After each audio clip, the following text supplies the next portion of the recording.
પાલિકાની સામાન્ય સભા શરૂ થાય તે પહેલા સરદાર પટેલ સભાખંડ બહાર વિરોધ પક્ષ આપના કોર્પોરેટરે સભાખંડ બહાર પ્લે કાર્ડ લઈને વિરોધ પ્રદર્શન કર્યું હતું.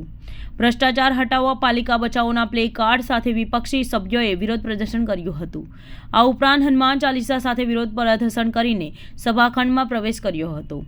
વિપક્ષી સભ્યોએ ભ્રષ્ટાચાર હટાવવાના નારા લગાવતા હતા, સાથે જ પ્લે કાર્ડમાં કચરાનું ઉબેર કૌભાંડના સહિતના સૂત્રો લખ્યા હતા. તેની સાથે ભાજપના કેટલાક કોર્પોરેટરોએ કેજરીવાલ હટાવોના નારા લગાવ્યા હતા. જે આજે સુરત મહાનગરપાલિકાની બજેટ મીટિંગની બહાર આમ આદમી પાર્ટીના તમામ કોર્પોરેટરોને અમે લોકો સાથે રહીને વિરોધ પક્ષે વિરોધ નોંધાવ્યો હતો કચરા કાંડનો.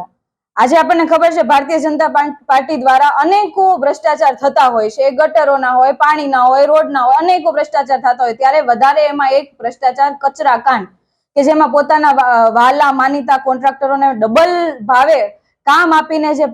સુરત મહાનગરપાલિકાની તિજોરીને જે નુકસાની પહોંચાડવાનું કામ કર્યું છે, સાથે સાથે સુરત શહેરની જનતાએ જે વિશ્વાસ મૂક્યો છે એમની સાથે વિશ્વાસઘાત કરવાનું જે કામ કર્યું છે, એ બાબતે અમે તમામ કોર્પોરેટરોએ પ્લે કાર્ડ લઈને વિરોધ નોંધાવ્યો હતો અને સાથે સાથે હનુમાન દાદાને યાદ કરતા અમે હનુમાન ચાલીસા ગાઈને અમે દાદાને પ્રાર્થના કરી હતી કે અમને થોડીક સદબુદ્ધિ આપો, કેમ કે અત્યારે હાલની પરિસ્થિતિમાં સુરત મહાનગરપાલિકાનું જે બજેટ છે એમાં ચોખ્ખું દર્શાવે છે કે પાલિકાનું બજેટ ખાડે જઈ રહ્યું છે અને વધારે એમાં કઈ રીતના નુકસાની કરી શકાય એમના યોગ્ય નીતિ નિયમો સાથે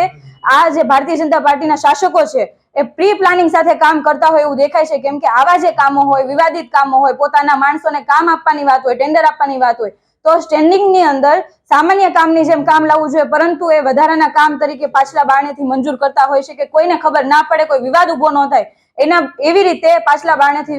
મંજૂર કરતા હોય છે. અમે લોકોને ચેલેન્જ કરીએ છીએ અને ટકોર પણ કરીએ છીએ. તાત્કાલિક ધોરણે આ જે કામ છે એમને રીટેન્ડરિંગમાં લાવવામાં આવે, પાછું આ રદ કરવામાં આવે, જે ઠરાવ કરવામાં આવે છે રદ કરવામાં આવે, અને જો આ નહીં કરવામાં આવે તો શાસકો અને વહીવટી પાંખ એટલે કે કમિશનર વિરુદ્ધમાં અમે કોર્ટમાં જશું.